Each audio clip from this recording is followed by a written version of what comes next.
podcast Artificial Art. My name is Steinar Jeffs. I'm a musician and a music teacher, and in this podcast I'll be interviewing guests about technology and creativity.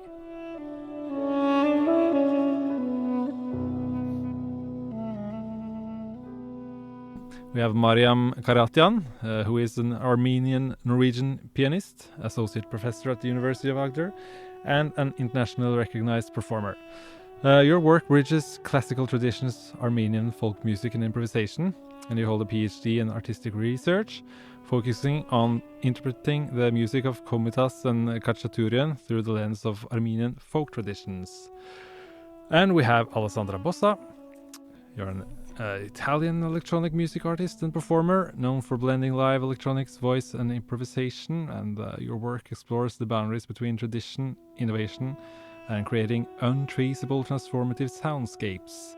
And you've performed at major festivals across Europe, and you're a driving force in projects that merge classical and electronic sound worlds. And you've also been on this podcast before. Correct, Yeah. Yes.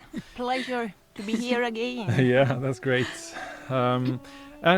Together, you are key collaborators in the Recreation Project, which is about reinterpreting Armenian folk and spiritual music through improvisations and live electronics. So my first question is, what inspired the Recreation Projects, and did you envision integrating Armenian folk music with improvisation and live electronics, or how did you envision it? Perfect, that's all I say. First of all, it was an amazing experience working with Mariam. And with this project, I'm really, really happy, darling. And you know, Thank you. And I want to say, in the folk music, in specific, in this kind of music, it's a kind of music that is very well articulated. So everything is clear, the melody is clear, the rhythm is clear, harmony, everything. And so with the live electronics, what I was trying to do, to take these little parts that are kind of hidden, the uncertain mystery, try to build something that it was around the music. Because in this project, the piano and the duk that we will talk about, of course, Mariam will talk about, they were so solid, how can I say, so present. And with the electronics, I was just trying to create a different environment around and intertwining these, as I say, hidden elements. Yeah, so that's kind of your way into the music, I guess you could say. But how did this project start from the beginning? Yes, I can start there. The Recreation Project, it is in a way the natural step forward, having departure point from my previous project, Armenian Fingerprints. If I may shortly introduce the Komitas Shoror album that was part of the Armenian Fingerprints project. In that album, I was playing Armenian folk music together with Vigen Balasanyan, our folk musician, playing duduk and belul. And in that album, after 3-4 years of working on this artistic research project, I was still not daring to improvise on folk music melodies because of being academically trained as a classical concert pianist, and I knew that this was not it was not finished. I knew that it's coming more of my explorations on folk music and finding my way of playing folk music. And after, so Komitas Shoror album was released in 2019. With the Grappa Music Förlag, and it was we played the folk tunes as Komitas has written it down, and mostly the accompaniment that he has also written down, very simple, very transparent, and there were very few places that I was arranging on my own and playing on my on piano on my way. It's very little improvising, almost no improvisation.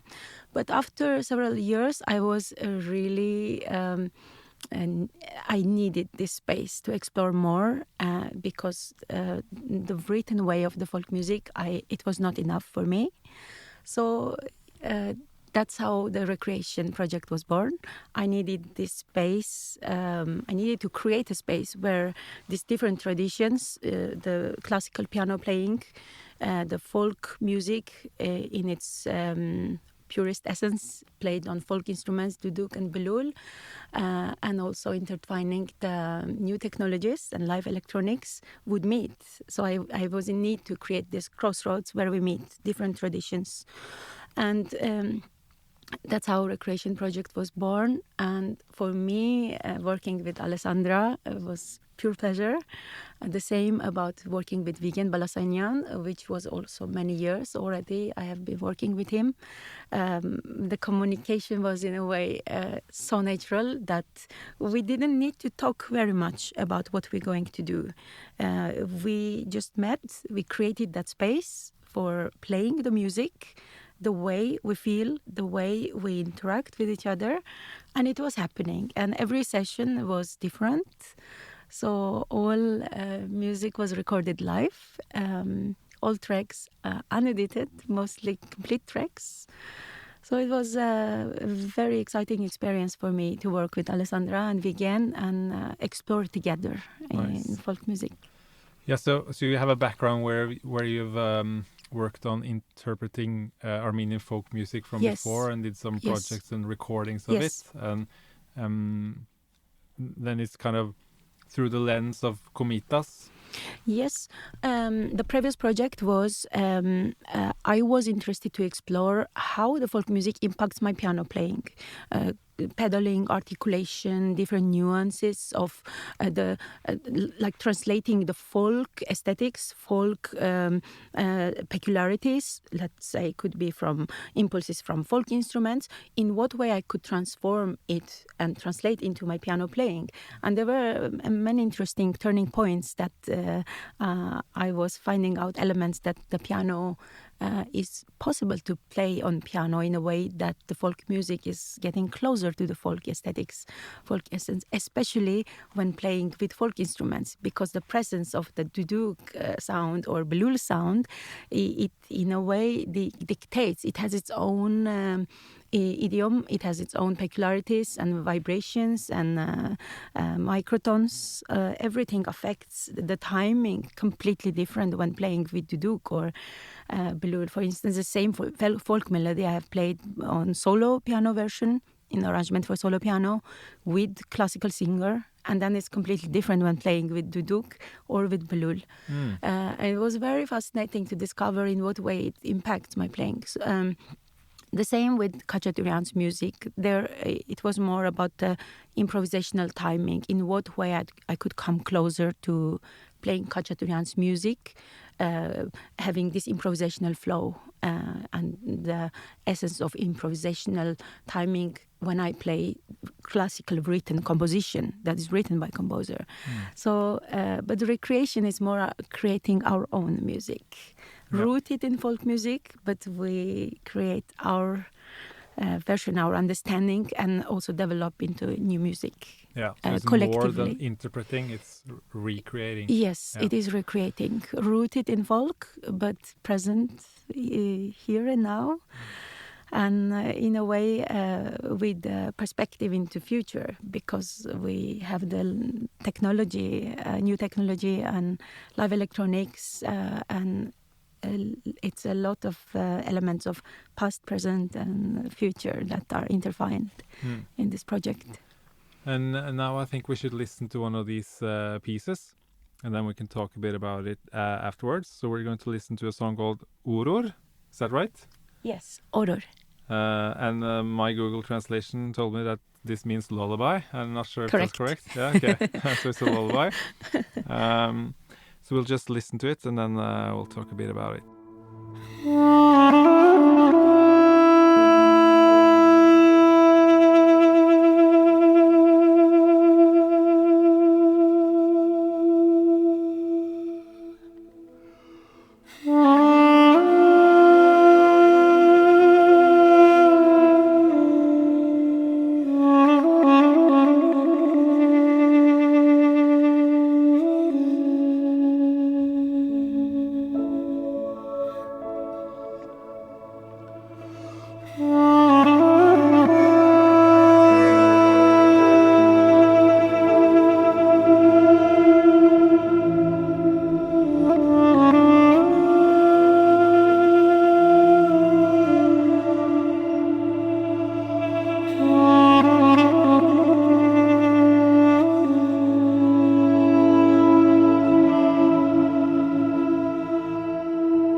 So to me, that's some hauntingly beautiful music right there, and kind of my first association is basically to the movie Dune, which also has a lot of duduk in it, so it probably has something to do with that.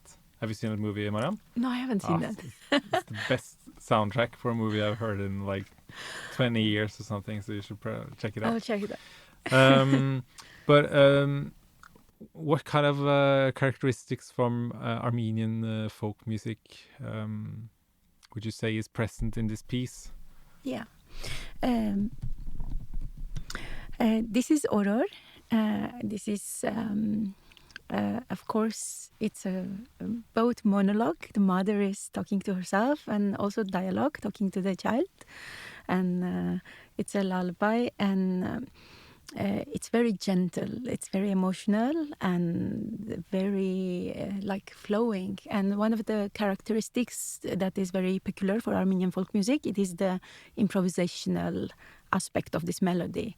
As you noticed probably, the melody, it's dominant because Armenian folk music has been for centuries monodic or monophonic. The polyphony came later, around 19th centuries, and in the work of professional composers that were composing different large-scale pieces or arrangements for choirs. But like the peasant folklore, folk music, it has been mostly monophonic. And this is perfect example in this lullaby where the melody, it's flowing, it is very free in the rhythm, has a very rich ornamentation. And when it's played with duduk, I think the timbre of duduk, it's so soothing and so velvety and so beautiful. It is very much resonating with the essence of this lullaby. And when it comes to an improvisation, what I do in this context, I listen a lot. I give a lot of space to the presence of folk instrument and embracing Alessandra's responses to the melody. And when I start to improvise, I am feeling both very free, but also very rooted into the melody itself. It is very easy to give space to all the technical possibilities of having the skills of a classical pianist, right? Because there are so many things a classical pianist could do. Could add a lot of harmonics, passages, different things. But I think the essence of folk music and also creating music inspired for folk music is to understanding the specifics of it and having this restriction of integrating the parts of folk music that are essentials, which is like the monodic aspect of this melody. It nearly doesn't have harmonies. It is only this drone note or a chord. I take a clean quinta, like a fifth, as a supporting, like hugging tone. And then on the second part, it's another, suddenly it's changing to another tonality, only these two harmonic tones. And my improvisations are based on the melodic elements that contains the song, and it's like micro development of the elements of the song, and then it is more organic. So paradoxically, restriction in improvisation gives a lot of freedom, and I'm very interested on that aspect when working with folk instruments and folk music. The restriction and also the freedom that it gives when you are truly rooted on the essence of the melodic development of the particular song, which is so rich of information. It contains so much accumulated information that it is enough for, like, we could improvise for a very long time only on that melody, because there is so much information on that one line melody. And why do you think that is, when it comes to this melody, that it's so good, kind of, that it contains so much accumulated information, as you say, that it kind of lasts for, I don't know how old this tune is, but it's probably pretty old. I think it's around 200 years. 200 years, so at least 150 years. Yeah, so that's it's a good job making a melody that kind of lasts for 200 years, and that you can just improvise over it, just considering the melody for 6 minutes at a time without any problem. Yes, I think it has been first written down by Komitas in Armenian notation system and published, I think, end of 1800s, 1895, if I'm not wrong. So pretty old. Yeah, and that's only the notated version. So only the like notated version. Probably the orally transferred version existed much earlier. It is very specific with folk music that, I mean, has been mainly oral tradition, right? Folk music. It has been from generations to generations, and it accumulates from each person who sung the melody. It, of course, impacted by that person. It transforms, and I feel that is very special with folk music, that it has so much accumulated wisdom from generations to generations. Yeah. And that's a great way to put it. That's accumulated wisdom from generation to generation. I love that. So how do you prepare for such a improvisation setting where the melody is that important? You know, how did you prepare for this session? Should I start from the beginning? Yeah. So it is crucial for me, the selection of the pieces. I both in my previous album and also for this album, I have spent a long time on selecting the music, and which was both peasant folk songs, there were lullabies, love songs, pilgrim songs. Also spiritual songs, medieval songs from 7th, 10th, 12th century.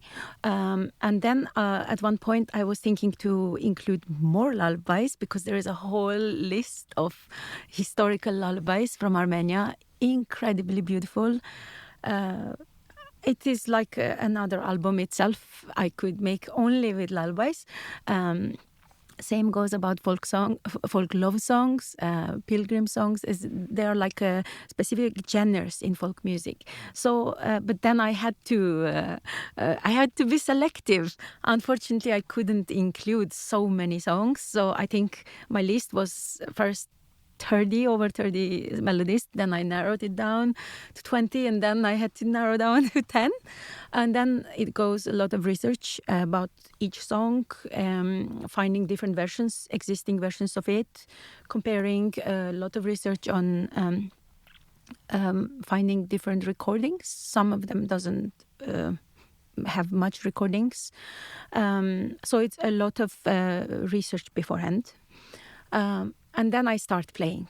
I start feeling the melodies on piano and imagining also which song on which instrument. If we're talking particularly about Recreation album, it was very important to choose the right instruments for the melodies. And when it comes to meeting together, Alessandra, Vigen, and me, unfortunately, we had very short time. We had very few days that we could work together. But I was amazed how good it went. It went much better than I planned, and I planned very detailed. But it was beyond all my expectations because the instant communication and understanding of each other and feeling each other as musicians, it worked wonderfully. And all of the sessions, we would only say, yes, this melody, and like have the list, but we wouldn't go into details what we are going to do. We were more like present, listening the impulses from each other, and really trying to respond the music, the sound around. Yeah, so you didn't make an arrangement. No, it was music in the moment, because every session was different. The recording session, of course, we had the same melodies, but it was developing differently. And we had 2 or 3 takes on each song, also each different. Yeah. Which it was hard time to choose which take to Okay. put, because we didn't cut and edit the tracks. There are very few cuts, very few, like, Yeah. So it's a complete tracks. It's a live improvisation, the whole album. So Did you envision how Alessandra would fit sound-wise into the melodies beforehand? It's an interesting question. When it comes to live electronics, I had why I wanted to play folk music with live electronics, because live electronics, the sound possibilities from live electronics was something that I couldn't create on piano. It was in a way feeling of this cosmic open space in music, like of feeling like you're free floating, like in the dreams. You have sometimes dreams, right? You are free falling, like in the space, totally free space. So I felt this live electronic sound surrounds and embraces the melodies, and a kind of opens up that dimension of mystic aspect of the folk songs, and also this enormous free space around it, like this cosmic, eternal feeling of the song melodies. And since electronic music is kind of a relatively new thing, I guess you could say that adds this generation's wisdom to the melody. Yes, I could say that. Yeah, I could say future that. generations to listen to. I feel about music, it's like mirror. It's a mirror who we are. And in every way, if we take like folk music, it is mirror for the people who created it, right? So it's this collective image of each nation, right? Or that time that it was created. It impacted a lot of different elements on that melody. You can discover a lot from language of the song, lyrics, the dialect. There is so much information in each of those songs. And in a way, also when we play it now, in this contemporary time, right, with live electronics, it is the mirror of who we are now, where we are as a society and as a human beings, our possibilities or our understanding of music. So, like 5 years ago, I wouldn't dare to go very far from classical written versions of the folk songs because it was so impregnated in my mind that we should never change the written score. It's rooted, this mindset, in the Werktreue, the fidelity to work, and as the way as classical musicians we are brought up. But like time changes and the needs as a musician and the explorative aspect, of course, took place. And here we are. I feel like I can express myself how I am now.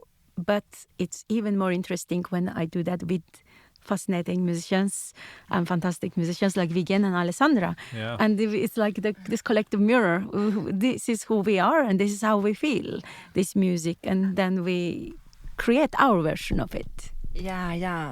And I want to say also something that is very important, and is important for me and for Mariam as well, because we are trying, especially here at university, with the students, with everything, with music in general, to avoid the compartmentalization of the different fields, different subjects. So that's the reason also, because constantly we are in contact each other and say, okay, maybe we can organize this workshop, put together the electronic musicians with the classical one, folk music, etc. And also my project, the one that I had, for example, with the Torun Eriksen, it is a songwriting, but with electronics, is this effort to open up and to have a dialogues with the different musicians, different genre. Because for me, the future of music, anyway, is the hybrid. Is much more electroacoustic. How we interact with this technology that is gonna be present for sure. So that's, I think, is our main idea, and also together with other teachers, and also what we will do next week together with the students of live electronics, have this dialogue. Constant dialogue. I think it's very important, the cross-disciplinarity in our university. If you are talking now about students and the university we work, it is so beneficial for both classical students and also electronic students, and in general, to collaborate and to go out from that routine they have. Let's say the classical training, which is fantastic, so much development there, so much to discover.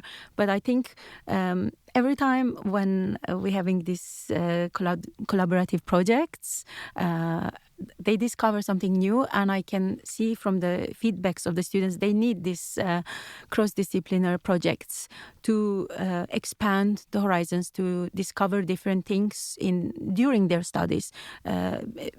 Also after studies, after they graduate, it is very difficult to be only narrow in one field, even though that field could be huge and the possibilities could be huge there. But I think it's very good skill to cultivate in students during their studies, to learn to collaborate across disciplines and embrace other disciplines and have understanding in different forms of music, not only classical, it could be live electronics and all other genres.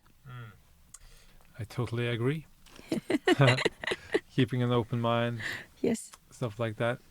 So in the tune we listened to, Auror, we also heard Alessandra and your sound. Could you explain a bit about what you were doing there? How did you approach the music and like technically as well? What was going on? Yep. Okay, what I've done with this material, this sonic material, it was just to, first of all, everything was kind of live. Because when we had the recording session, I was there with the musician, and I was really catch this sound, put it inside my computer, and start to do all the long process of resampling them. And when actually after the recording session, when I was home, I also add some of my vocals, but also there it was never in a studio session mode. It was much more in live performance mode, you know. That's okay, now it's a recording time. And I just started to sing and use my tools. Because it's this kind of music, it was so open and fresh, and I wanna just announce, you know, as I already said. Different tools. I was using Ableton Live, my vocals, a soundbox. Yes, and this soundbox with the bow that Mariam loves. Yeah, because it's also visually performative. No, that is an important part for me. You know, when people see also the concert and this movement that I do with the bow, with a metallic piece of something, and I just emulate the movement of a violin, for example, because I try to create this different or this overlapping of perception that it seems a violin, but actually I'm using the voice and I'm using this metallic sound. That's what I try all the time, to have this sort of ambiguity, but also to make the sound, the experience of sound outside the music. No? How we experience is really how we can make the sound transmodal, that it seems more, we are not only hearing, but we are also have this body feeling, you know? So this kind of approach that I have. Yes. And earlier you also, I mean, when you were on the podcast last time, you were also talking about your sound as something untraceable. That's kind of a term you use.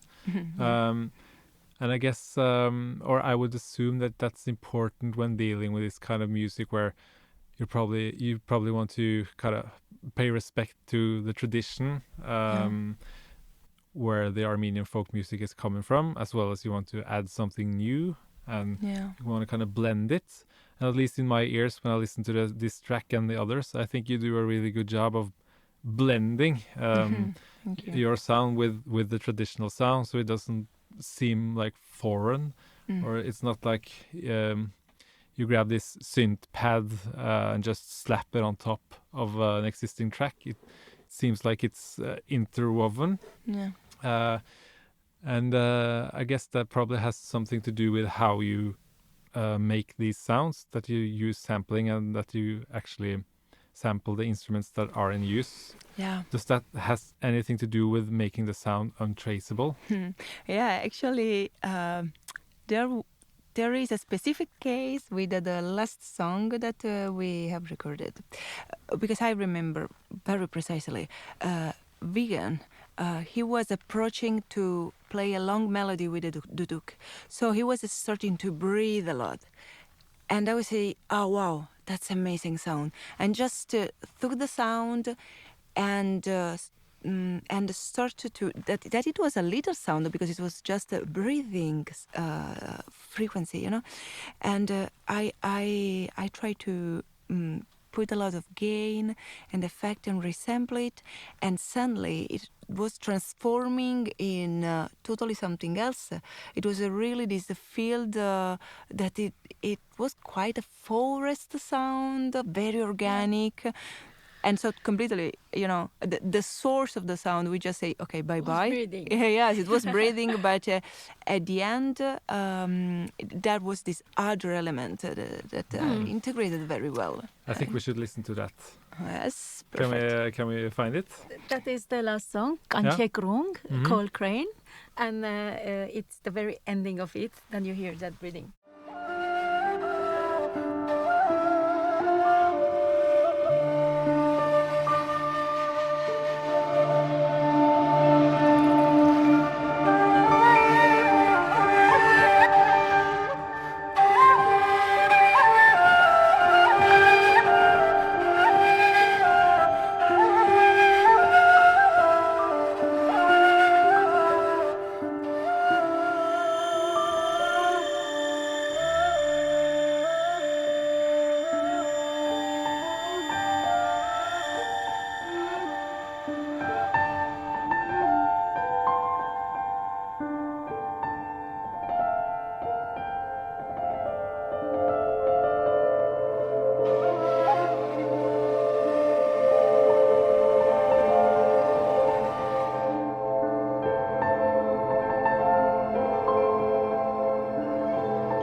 Because that sounds like running water or the ocean or something.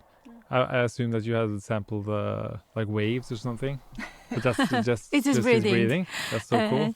It's very interesting because interesting how subtle nuances the live electronics can gather and translate and transform and share it again. And I just had this idea that I don't know where I have read that the human eye cannot see all the colors, or we can't enhance everything like in all shades and everything. So it's very interesting that the comparison that you find some nuances, some colors that we cannot trace it without special tools. It's like you dive really deep into nuances and bring it forward, and then it brings new dimension to the whole act of playing together. I think that was very interesting. Cool. Yes. I think we should listen to another tune as well. And I was thinking we listen to Matniki Matovsher. Yes. Probably botched that pronunciation. How do you say it for real? Matnika Matovscher. Okay. Sounds much better. Yeah. Agreed. The ring misfit my finger. Yeah, the ring misfit my finger, and this is a different woodwind instrument. Is this the balul? This is the balul, and in this version we are playing it in duo, because our album actually turned to be double album. I will talk about that a bit detailed. So we have all of these 10 folk songs and spiritual songs played in a version with folk instruments and piano, and our trio version, live electronics, folk instruments and piano. Okay, so now we're going to listen to a duo between you and Vigen. Vigen, who plays on balul.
So, the balul and the duduk are instruments that kind of invoke the Armenian folk sound, I guess you could say. Yes. What about this instrument evokes kind of the Armenian spirit, do you think?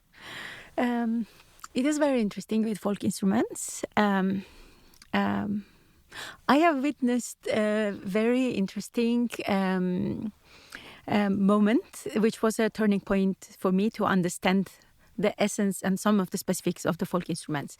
So I've been playing with folk instruments already several years, and every time I play with duduk or balul, and it is with Vigen I've worked mostly, I am amazed how it impacts my piano playing. That's one of the aspects, because the timing of duduk, it is on its own. It's unique. The phrasing, the way it is played.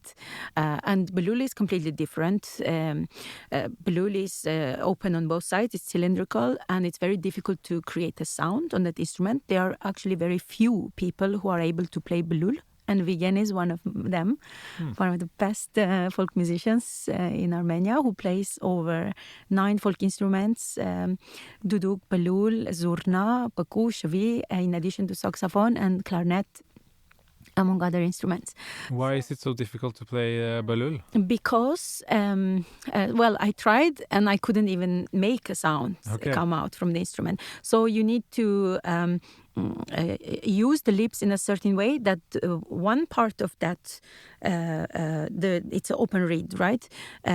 One part of lips, close the reed, close that sound hole, right? And the other should be open. It's extremely difficult to direct the airflow into the instrument and have the basic sound out of it. And when it comes to intonating and having the melodies, playing the instrument, both duduk and bulul, it's a whole story in itself, because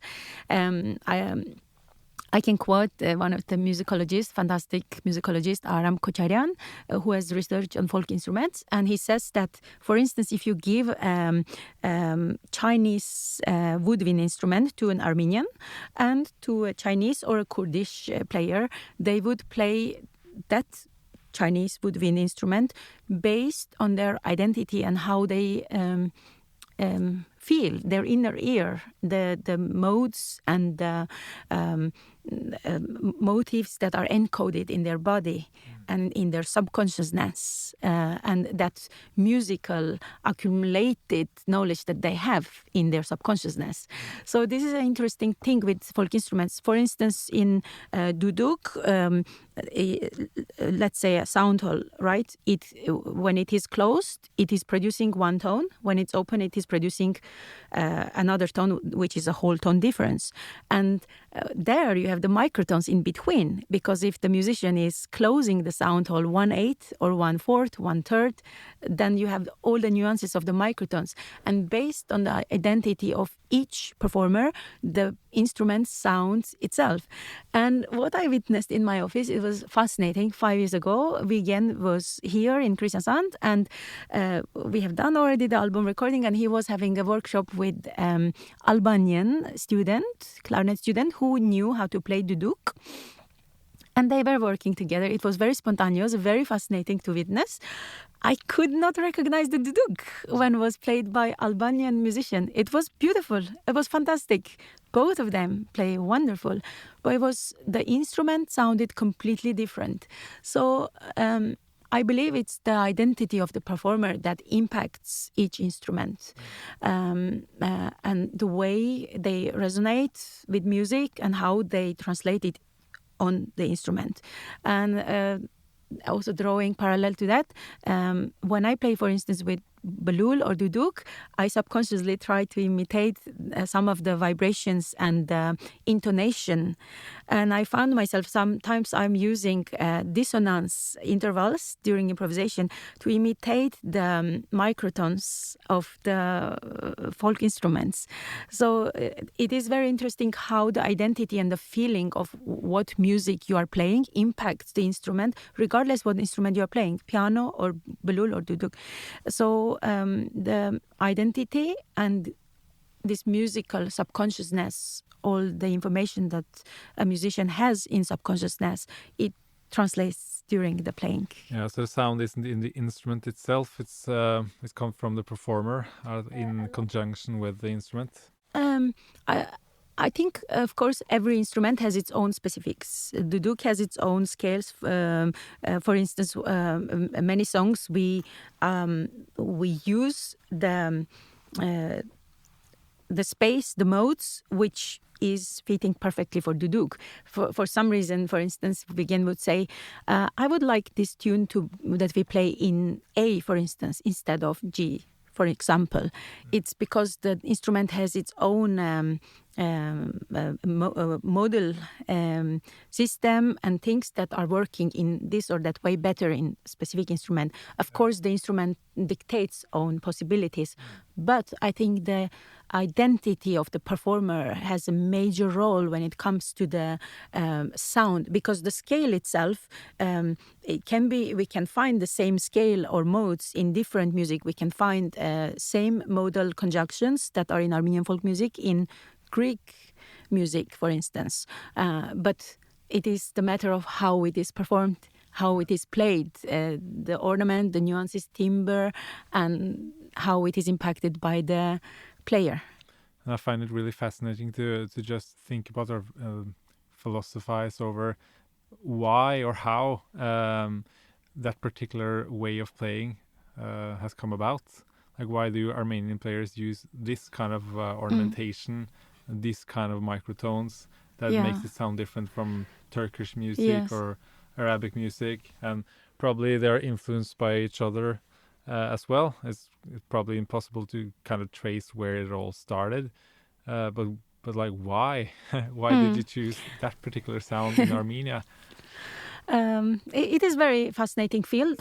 It's a huge field, of course. It's difficult to go into details, but the obvious thing for me, it is the language, the Armenian language, that is directly impacting all folk melodies, and all the dialects of the language are also fascinating as well. How some of the very famous folk tunes that have been circulated in different regions, how they are impacted by the local dialect of people who sang the same melody, and how they are transformed that tune.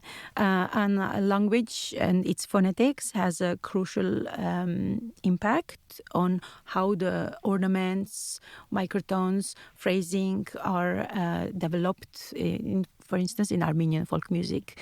Even if we look on the melody that we listened, Matni Kamatovas Cher, the ring misfit my finger, like the accents, the breathing, the phrasing, they are directly connected to the lyrics, the Armenian language lyrics that are in Armenian.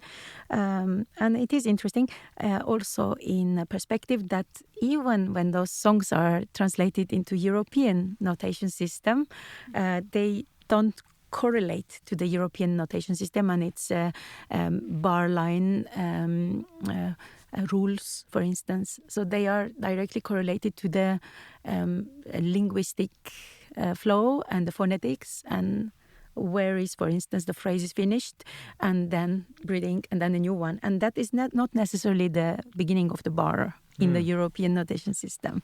Could be in a very uncomfortable places in European scores. You mentioned earlier something about the Armenian notation system. Yes. Is that like accommodating to folk music, the Armenian system? Yes.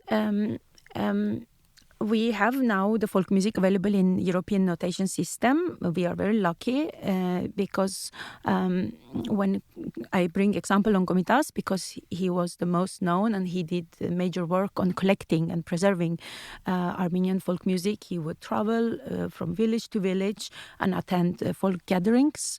He witnessed also the folk music to be born in the moment. He written down several of folk songs right at the moment when a group was having fun and composing. Not even, they don't even call it composing. They were in the moment and creating collectively a dance song. There is a whole genre of collective dance songs.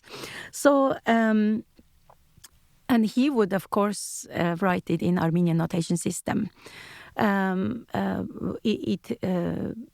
It has been present many centuries back. It is called Khazer, but many centuries back it got lost, the key of the understanding of Khazer, because it was used by clergy and priests, and it was not widespread among peasants. But in 19th century, Limonjan, Hambartum Limonjan, he used some of this pneumatic system of the Khazer and created a new system of Khazer, new system of Armenian notation that would accommodate of easily writing down the folk melodies and collecting them and saving them to not get lost. And that was a brilliant idea because I believe it's very uncomfortable to write it down, folk melodies on European notation system. Already Komitas was aware that the European notation system doesn't accommodate the needs and the peculiarities of the folk music, and he was notating those melodies in Limonjan system, in Armenian notation system. It's probably difficult to explain, but what are the differences between European and Armenian notation system? It is, of course,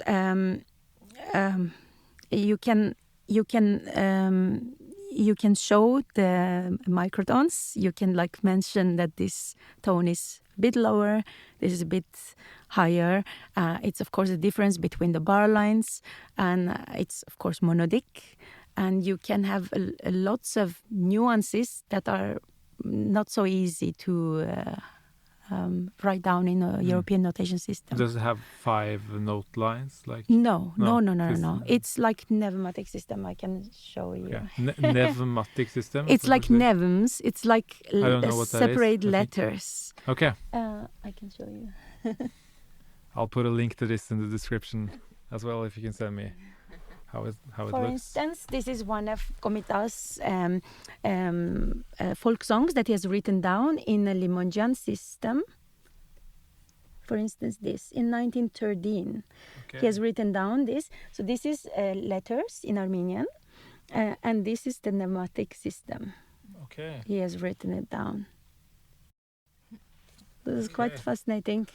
When I was in conservatory, we have learned this system, but it's not. We don't use it widespread now because we have the European notation, and it's also easier to do it in European instruments on piano, for instance. Yeah. But it was mandatory. We learned this system. We learned about it. Awesome. Yeah. I think we should listen to another tune now. Keller Koller Keller Zoller. Soler.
So this track has kind of a different tonality than the other ones we have listened to Yes. this far. At least in my ears, it sounds more mystical and more haunting or scary, perhaps.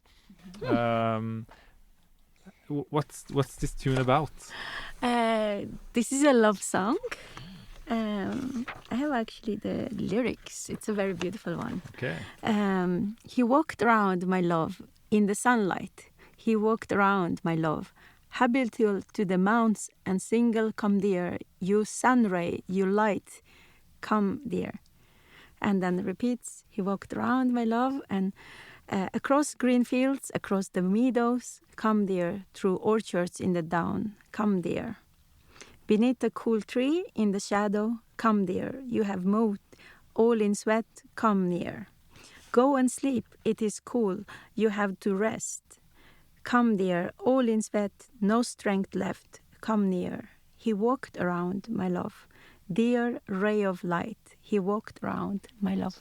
Okay. It's a beautiful love song. So a love song. And that... I believe it's a girl singing. Okay. Yeah. And it kind of brings into question how our cultural upbringing has kind of shaped us into having different emotional connotations linked to different kinds of tonalities and different types of music. So as I was saying, to me it sounds haunting or mysterious. But I mean, in Armenian ears, it might sound entirely different. How does it sound to you, Mariam? Most of these songs I know since I'm born. They are like stored in my subconsciousness. I grew up with them. I heard so many versions of them, and I know the melody by heart, even if I don't remember all of the lyrics by heart. But the melody is there. The intonations, the motives of the song, it's all there. And you said it sounds mystical and very different. And I just forgot to mention what is the main difference of Armenian folk music. It's that it has these tetrachords that are conjunct, not like it doesn't have the octave and tonality understanding of the European music. A very simple example, just to understand the main difference, is that, for instance, the C major tonality, right? C, D, E, F, and then that's the first tetrachord, and then the second is the G, A, H, C. So there is this second, the interval of second in between. But in Armenian music, it is the conjunction of the tetrachords, for instance, C, D, E, F. Then the F is the beginning of the next tetrachord. Then it's F, G, A, B. And then the next tetrachord, B, C, A, D and E flat. And among those conjunction of the tetrachords that create modes, there is also the many possibilities of augmentation of the intervals, both from below and upper, and the complex correlations of the modes. So that is one of the differences. For instance, when I opened the score of this song, it's written B flat and C sharp. So you don't have that in European tonality system, right? So it's a different way of understanding of tonality as such. Yeah. So it's very different. So even the brief looking of the scores that are fully in European notation, you notice the differences, both rhythmical, the ornamentations, especially the signs, like the key signs, that are fundamentally different than tonality signs in European music. And then you have the microtones as well. And then you have the microtones of the instrument, which is so fascinating to experience, because we are so used to hear tuned instruments, right? Tempered instruments. But then comes the folk instruments with the subtle nuances of something between these quarter microtones, and very enriching the melodies. How about you, Alessandra? When you hear this tune, what kind of images comes forth in your mind? What kind of fantasies do you envision?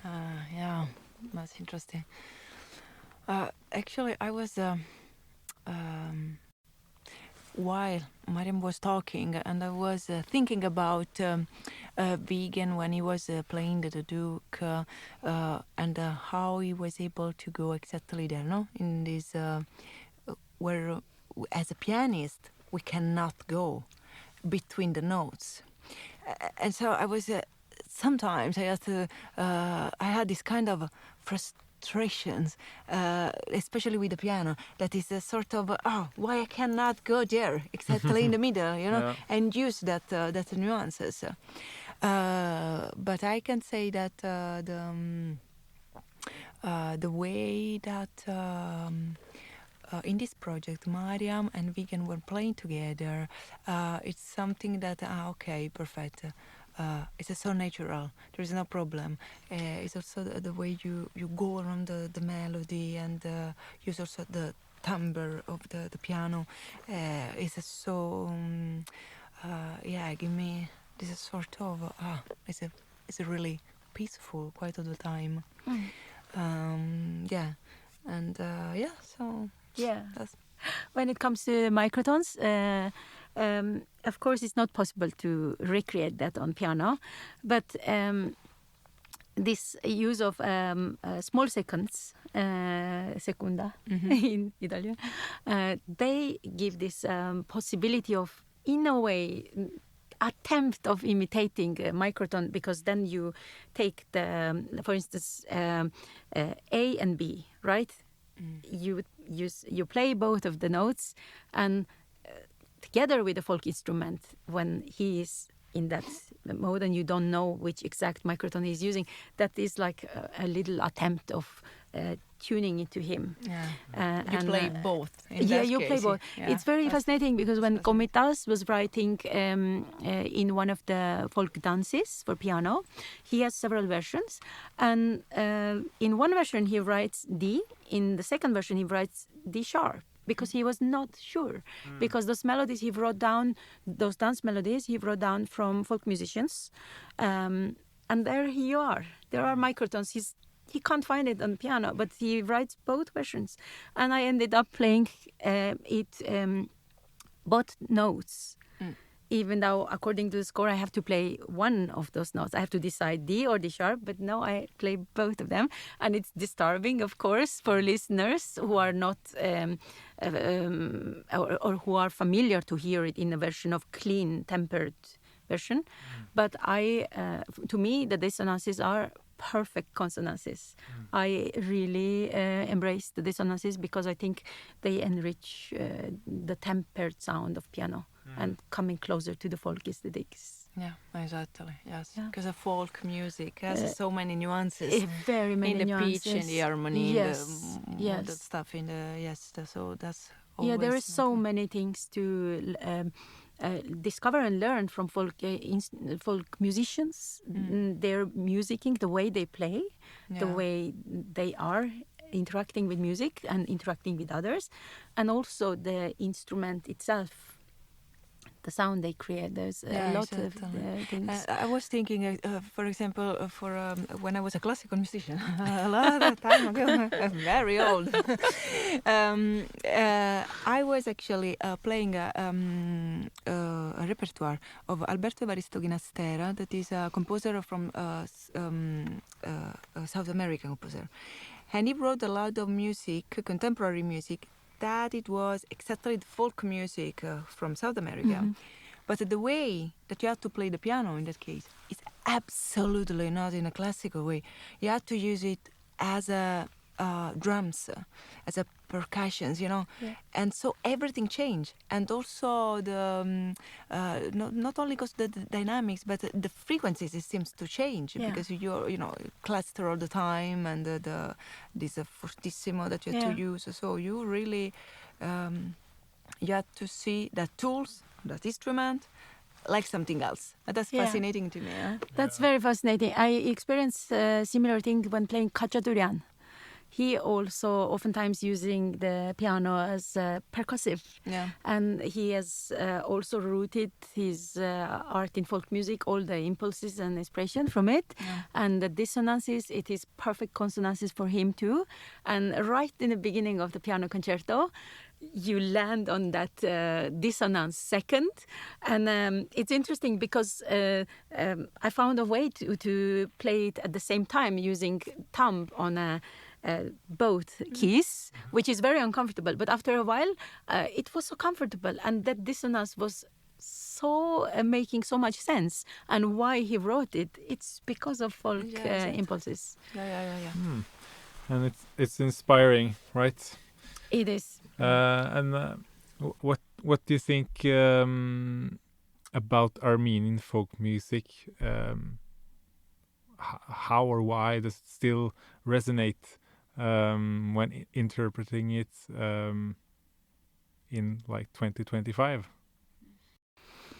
I hope it resonates good with people. I hope they will.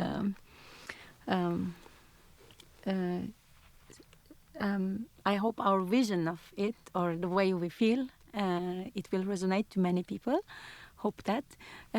For me, the folk music, again, it is intertwined with time. It is timeless, and